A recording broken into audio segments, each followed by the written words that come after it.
Good day, and welcome to our Answers Weekly Wraps. I'm Viv Cavender, and as usual, what we'll do, we'll start off with a general market segment and then move on to a tech AI segment. This week, we're going to have a larger than normal tech/AI segment just because of the amount of news that's been coming out. But let's start off with the general market segment. One big thing that happened this week was Chinese stimulus package released. And that helped boost stocks in China and also some stocks globally as well. Things like, for instance, Richmond, Naspers in South Africa did well. Coming to the Chinese economy, here is my particular outlook on them. China has a real problem with authoritarianism. The Communist Party is, obviously all powerful in China, and for much of the period in which the Chinese economy has grown very well and turned into either the first or second largest economy in the world, the Chinese Communist Party has pretty much kind of taken a bit of a back step and let entrepreneurship take over. Not fully, but more than it had in the past. And that has allowed the country to flourish. Lots of smart, hard-working people in China, and if you just give them a bit of freedom, they can do amazing things. But Xi Jinping, the current leader of China, has decided to reverse this trend and go towards a more aggressive approach to manage the economy. He's attacked basically his political rivals and eliminated them effectively, and also started to obviously put more pressure on private sector leaders as well to make sure that there's no criticism of his regime at the moment. Now, we've seen, for instance, people like Jack Ma, the guy that founded Alibaba, disappeared for a few months and then effectively come back to just retire and disappear from public life effectively. After he criticized Xi Jinping or the government in the most mild ways. I mean, compare what Elon Musk says on Twitter to what Jack Ma said about, the Chinese government, and you'll find that it's not even comparable. It was the most mild criticism, but China doesn't allow any criticism of its government, and that's what we see here. And in fact, if you look at Chinese venture capital, and the amount of new startups that they've funded over the last several years, it's almost disappeared. There's almost no new startups happening in China at the moment, at least funded by venture capital. I mean, maybe there's new startups in people opening restaurants or people opening small manufacturing services, but the kind of businesses like Alibaba and Baidu of the future, they're not starting up right now because there's just no market for it.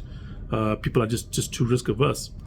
Next thing that's happened in China is that the property market, which is the foundation of a lot of the wealth, a lot of the financing, not just for the people but also for the government, has kind of imploded.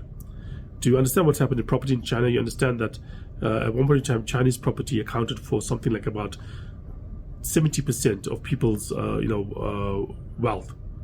These individuals' wealth in China, more than 2/3 of it came from property investments. People don't trust the stock market. People don't have the ability to invest overseas as easily as, for instance, in the US and Europe. So if you're stuck in the market where you're making some money and you can't invest internationally, and you can't invest in the stock market, and you don't quite trust the government, welfare system to take care of you when you retire, because despite the Chinese Communist Party's, communist name, some welfare, support in China is quite limited compared to what we'd see in the West. Where do you put your money? In property.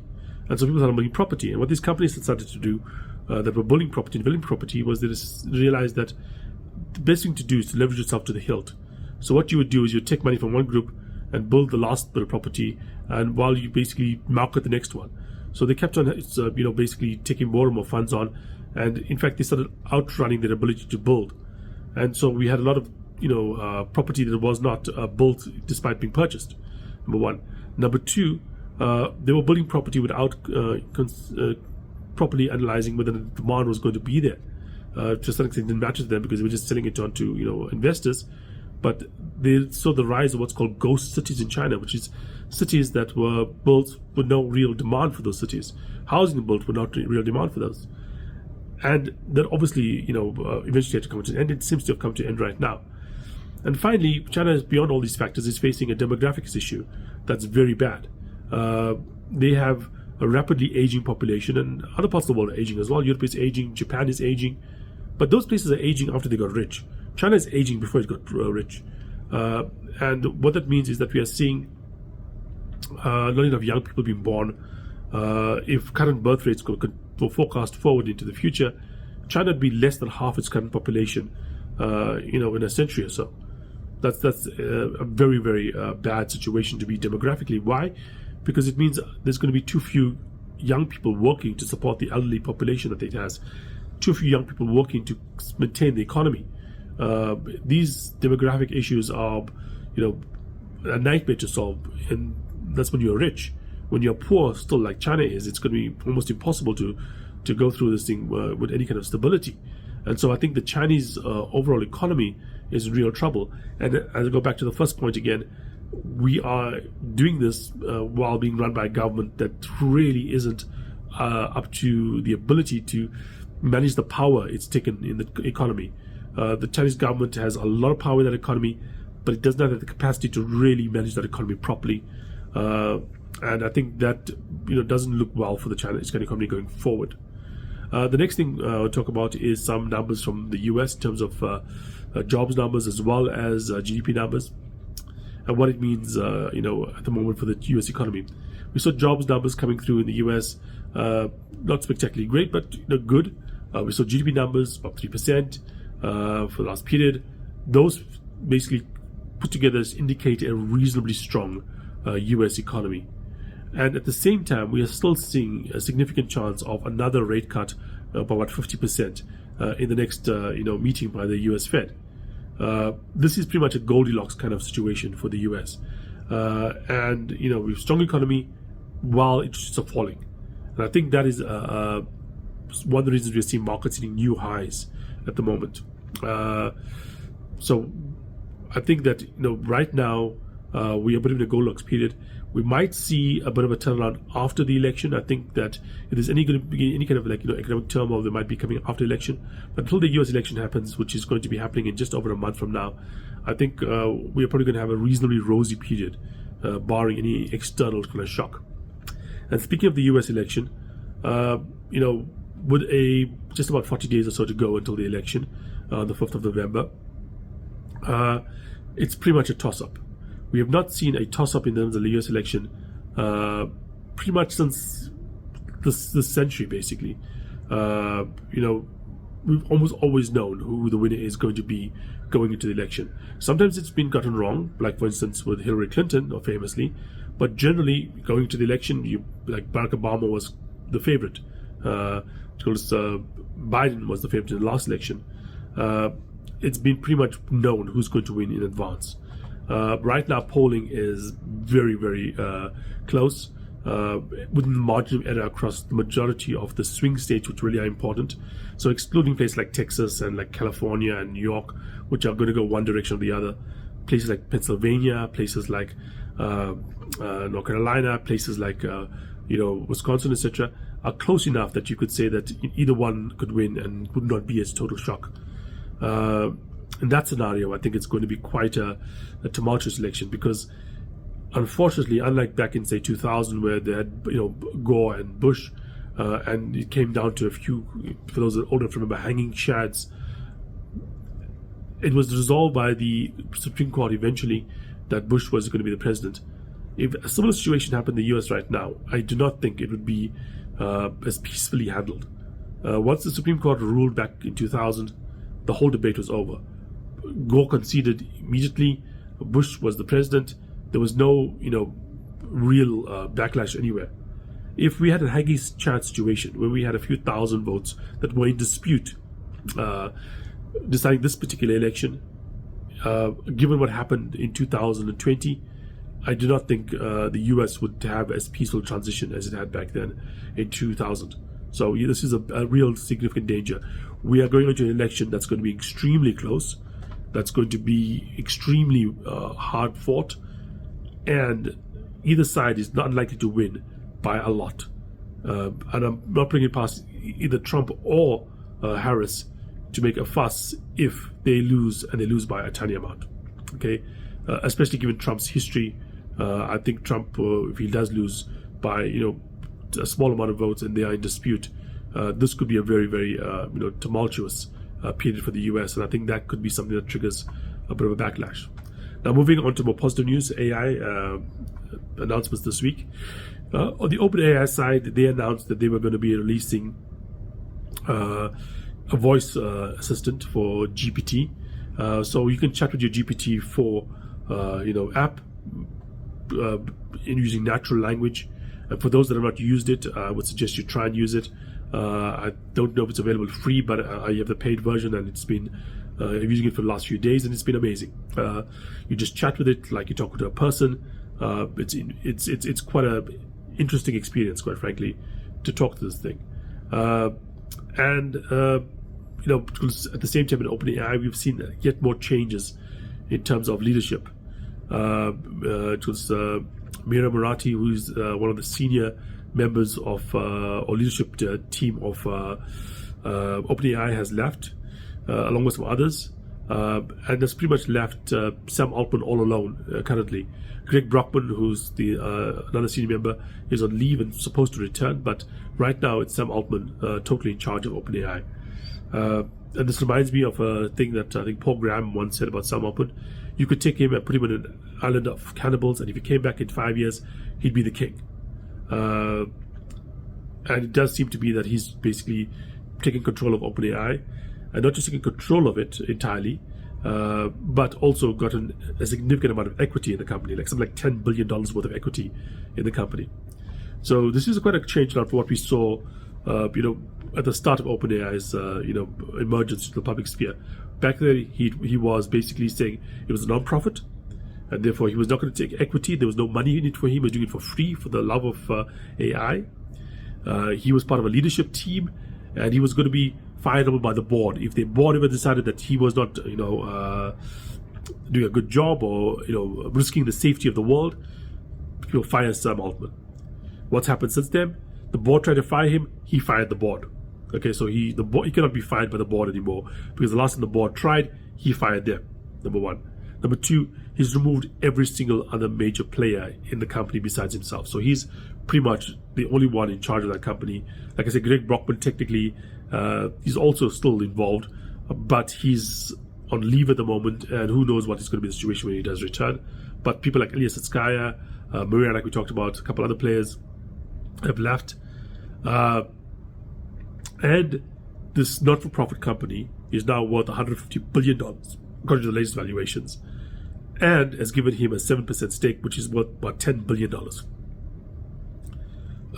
So it really does indicate that quite a turnaround.